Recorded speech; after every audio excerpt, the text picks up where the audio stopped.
नमस्कार। प्रभु की लीला अपरंपार है, इनकी महिमा जग में विख्यात है। भगवान की भक्ति के गुणगान के साथ हाजिर हूं मैं, नूरी कायनात।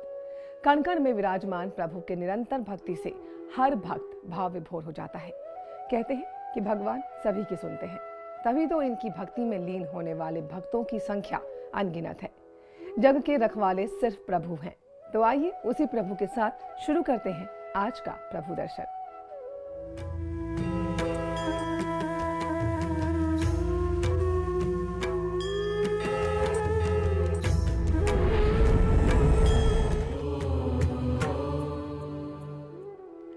झांसी में हनुमान जी की अद्भुत प्रतिमा है, जिनके दर्शन करने से दूर दूर से श्रद्धालु यहाँ पर खिंचे चले आते हैं।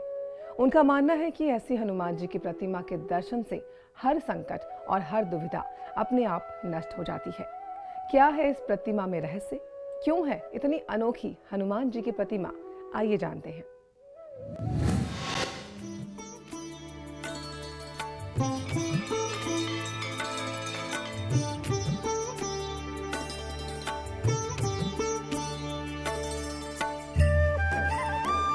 संकट को हरने वाले संकट मोचक की महिमा अपरंपार है। भक्तों के सबसे प्रिय भगवान हनुमान जी हैं। इनकी आराधना से शक्ति, बुद्धि और आशीर्वाद की प्राप्ति होती है। झांसी में स्थापित हनुमान जी की ऐसी प्रतिमा है जिसके दर्शन मात्र से हर संकट और दुख दर्द दूर हो जाते हैं।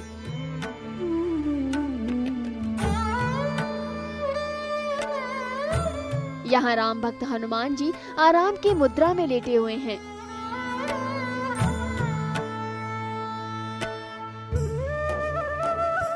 भक्त इनके दर्शन कर दूर दूर से खींचे चले आते हैं।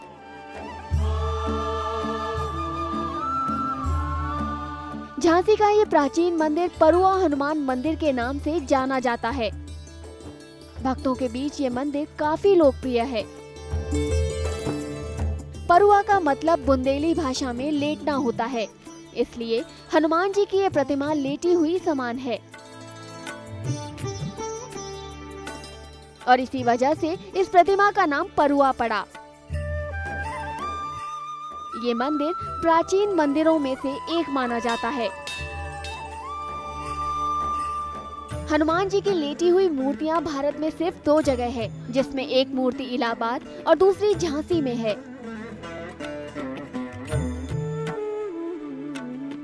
लोगों का मानना है कि यहाँ 5 मंगलवार को चोला चढ़ाने से सभी मनोकामनाएं पूरी होती हैं। परुआ हनुमान जी की सबसे खास बात ये होती है कि हनुमान जी का चोला उतार कर रुई से श्रृंगार किया जाता है।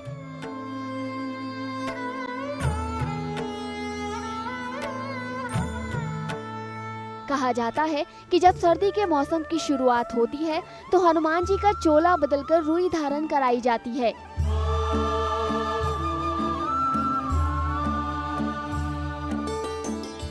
हनुमान जी को ठंड से बचाने के लिए मंदिर के पुजारी बजरंगबली का अनोखा श्रृंगार करते हैं। अब शीत ऋतु चालू हो गई तो भगवान को भी गर्म वस्त्र चाहिए। गर्म वस्त्र के तौर पर साल में एक बार इनका चोला उतारा जाता है।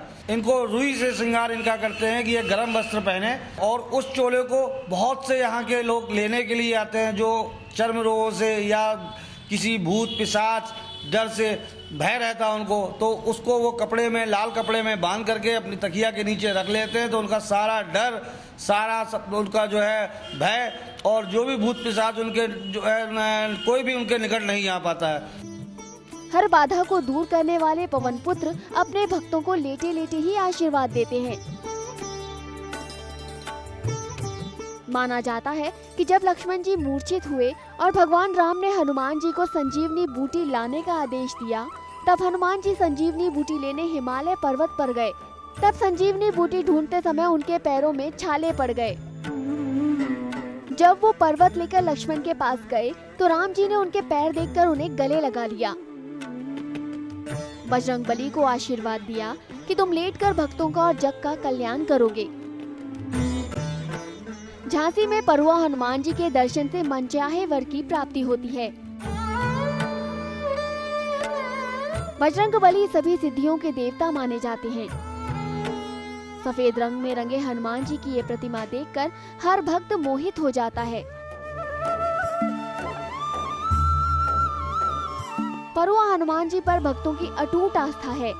भक्तों का मानना है कि जो भी वो यहाँ से मांगते हैं उनकी हर एक मुराद पूरी होती है। मंदिर में हमने रुई इसलिए चढ़ाई है कि शीत ऋतु चालू हुई है। शीत ऋतु चालू होते तो हम लोग गर्म वस्त्र पहनते हैं। जब गर्म वस्त्र पहनते हैं तो उससे पहले भगवान को पहनाते हैं। भगवान ही हमें सब कुछ देते हैं। पड़ुआ हनुमान जी का मंदिर है, ये बहुत ही प्राचीन मंदिर है। इधर हम सभी आते हैं, भक्तगण आके अपनी मनोकामनाएं पूर्ण करते हैं। परुआ मंदिर में सुबह शाम प्रतिदिन आरती की जाती है।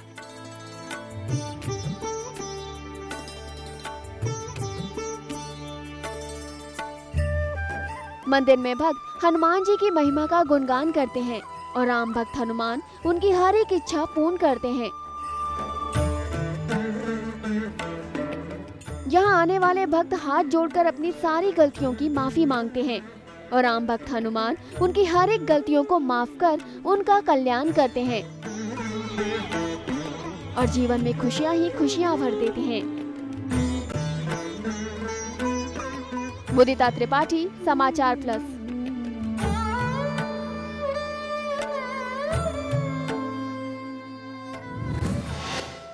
तुलसी का पौधा अपने आप में पवित्र और बेहद ही खास होता है। कार्तिक माह की शुक्ल पक्ष की नवमी को तुलसी जी का विवाह शालिग्राम के साथ हुआ था।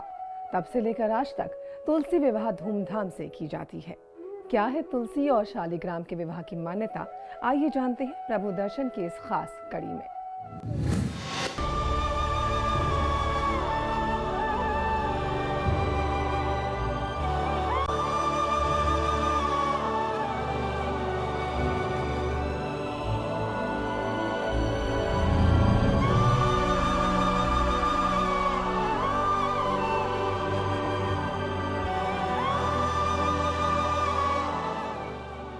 कार्तिक माह का हिंदू धर्म में बहुत ही महत्वपूर्ण स्थान है। पद्म पुराण के अनुसार कार्तिक माह की शुक्ल पक्ष की नवमी को तुलसी विवाह रचाया जाता है। इस दिन भगवान विष्णु की प्रतिमा बनाकर उनका विवाह तुलसी जी से किया जाता है। विवाह के बाद नवमी, दशमी और एकादशी को व्रत रखा जाता है और द्वादशी तिथि को भोजन किया जाता है।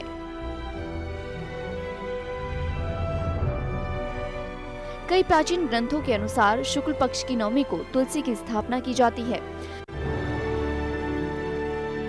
कई श्रद्धालु कार्तिक माह की एकादशी को तुलसी विवाह करते हैं और द्वादशी को व्रत अनुष्ठान करते हैं। कार्तिक माह की देवोत्थान एकादशी, इसे देव उठनी एकादशी, देव उठनी ग्यारस, प्रबोधिनी एकादशी के नामों से भी जाना जाता है। इस दिन से विवाह से संबंधित सभी मंगल कार्य शुभारंभ हो जाते हैं।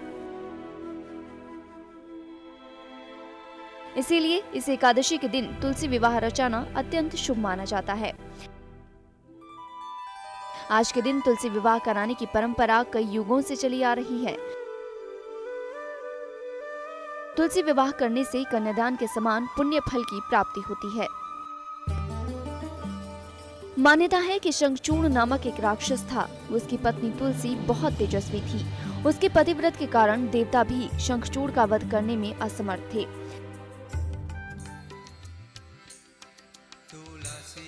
जब शंखचूड़ का युद्ध भगवान शंकर से हो रहा था, उस समय भगवान विष्णु ने शंखचूड़ का रूप धारण कर तुलसी का पतिव्रत भंग कर दिया, जिससे शंखचूड़ का वध संभव हो सका। तब तुलसी ने भगवान विष्णु को पत्थर बन जाने का श्राप दिया। भगवान विष्णु ने उस श्राप को स्वीकार कर लिया। तभी वहां भगवान शंकर आए और उन्होंने तुलसी से कहा कि कालांतर में तुम तुलसी नामक पवित्र पौधा बनोगी।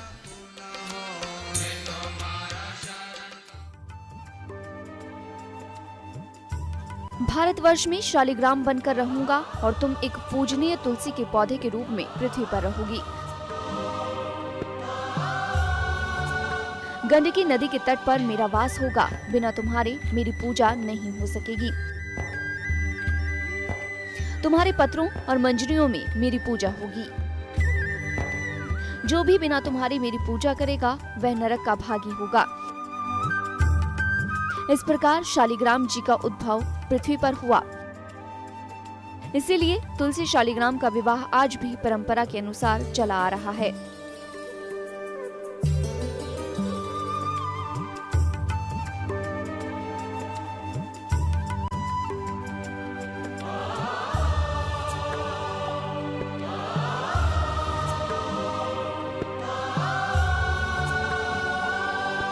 इस विवाह में लोग तुलसी जी के पौधे का गमला गेरू आदि से सजाकर इसके चारों ओर एक का मंडप बनाकर उसके ऊपर ओढ़नी या सुहाग प्रतीक चुनरी ओढ़ाते हैं।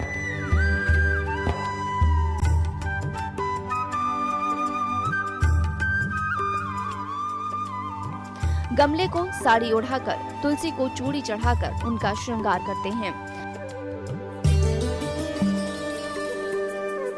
तुलसी को देवी रूप में हर घर में पूजा जाता है।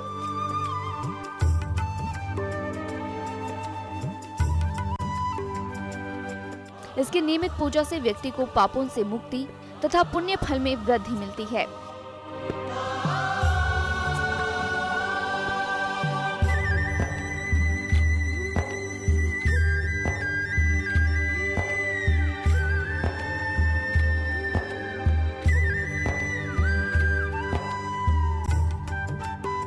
ये बहुत पवित्र मानी जाती है।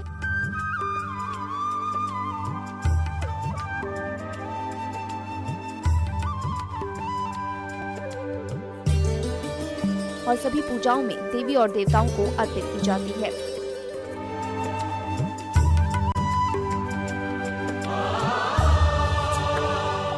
मुदिता त्रिपाठी, समाचार प्लस।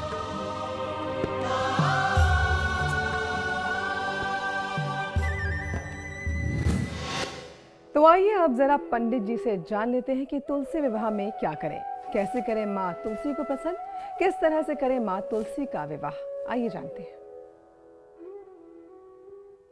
आज देवोत्थान एकादशी का महापर्व है, जिसे लोग देव उठनी एकादशी के नाम से भी जानते हैं और आज के दिन ही तुलसी विवाह भी किया जाता है। आज मैं आपको बताऊंगा कि आपको व्रत किस विधि के अनुसार करना है, उसके लाभ क्या हैं व उसके फल क्या हैं।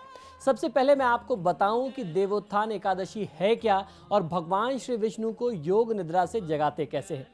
भगवान श्री विष्णु को 4 मास की योग निद्रा से जगाने के लिए घंटा, शंख, मृदंग आदि वाद्य यंत्रों से उनकी ध्वनि की जाती है, मंगल ध्वनि की जाती है और उसके साथ साथ मांगलिक वेद मंत्रों के उच्चारण के साथ साथ आप उनको जगाते हैं योग निद्रा से। श्री हरि को जगाने के पश्चात उनकी षोडशोपचार पूजा करना चाहिए। षोडशोपचार विधि से आप अगर उनकी पूजा करते हैं या शालिग्राम देवता का आप दूध से अभिषेक करते हैं पुरुष सूक्त के साथ, तो आपको बहुत अच्छा लाभ मिलता है।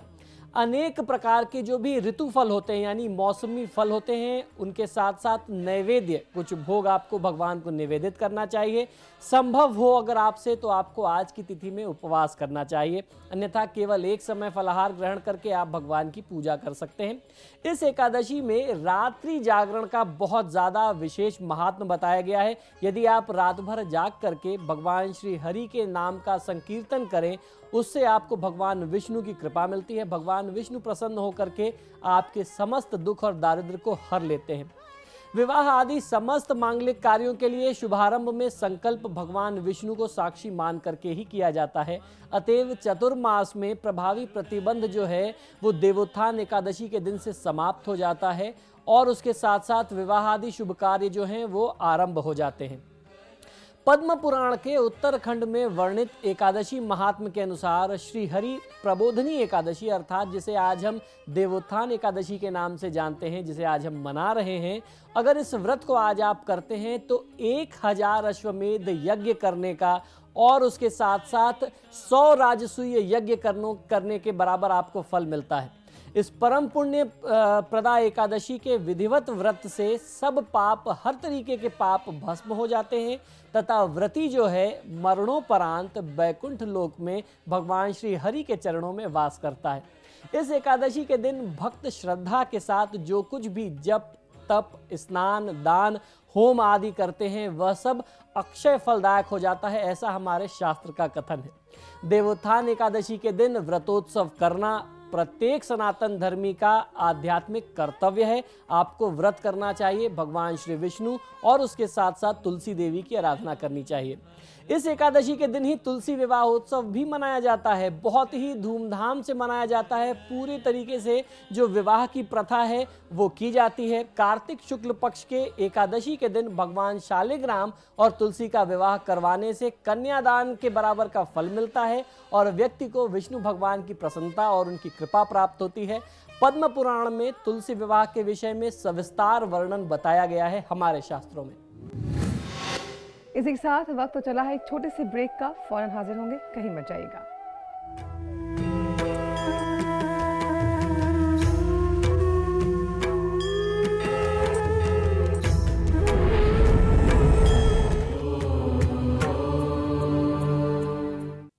ब्रेक के बाद स्वागत है आपका। आइए अब जरा जान लेते हैं कि आखिर क्यों शनिवार के दिन नीले कपड़े क्यों पहने। तो ज्योतिष के अनुसार हर ग्रह का एक रंग माना गया है। जो ग्रह अशुभ स्थिति में हो उससे संबंधित रंग पहनने पर उसका बुरा प्रभाव कम हो जाता है और शुभ फल प्राप्त होने लगते हैं। ज्योतिष के अनुसार रंग और ग्रह का आपस में गहरा तालमेल होने के कारण ये हमारे जीवन पर गहरा प्रभाव डालते हैं। इसीलिए माना जाता है कि शनिदेव के बुरे प्रभाव को कम करने के लिए शनिवार के दिन नीले कपड़े पहने। नीला रंग शनि का प्रिय रंग है और वो स्वयं भी नीले वस्त्र ही धारण करते हैं। शनिवार शनिदेव का दिन माना जाता है। इसी वजह से इस दिन शनि संबंधी उपाय करने पर इसके दोषों से मुक्ति मिलती है।